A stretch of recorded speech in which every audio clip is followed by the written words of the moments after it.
I'm Pastor Troy Martinez of Rebuilding Every City Around Peace, Las Vegas.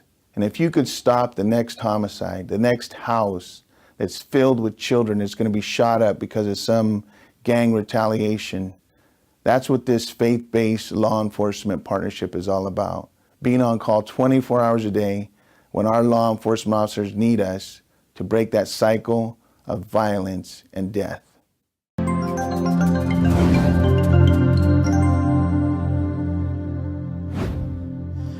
Assistant Sheriff Todd Fasulo.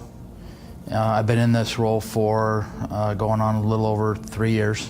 When you talk about recap, the department went out and invested a lot of time and energy and manpower into building a relationship with our faith-based community in Las Vegas.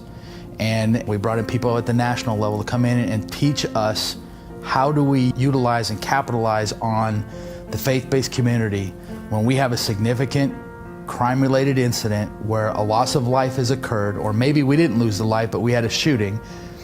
And how do we provide intervention immediately so that we don't have somebody else getting killed or injured the next few days? And that's where recap came about. But we went a step further and we actually put policy to it. We put procedure to it. Every one of our captains out in our stations now understand what the recap process is, how to utilize it, and what the benefits are that come from it. It's an expectation now that we utilize the recap process. I was into the gangs and running the streets all the time, partying and all of that. His brothers were also a part of that lifestyle. In fact, while he was incarcerated, his oldest brother became the victim of a drive-by.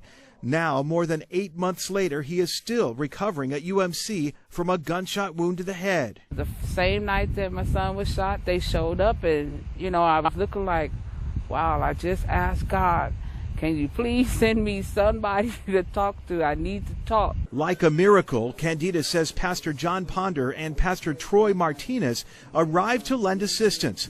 Working with Metro, they counseled the family, even visited Ditwan in jail.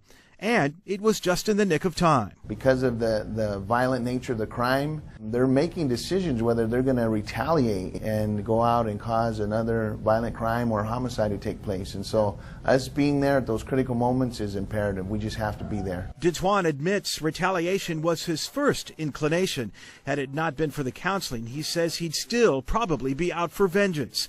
Instead, though, he says he and his mother are now moving into a new apartment. He has a new job and a new outlook, one that doesn't involve gangs or a life of crime. I cut it off. I know I won't. That's a part of me, a chapter of my book that we'll never go back to.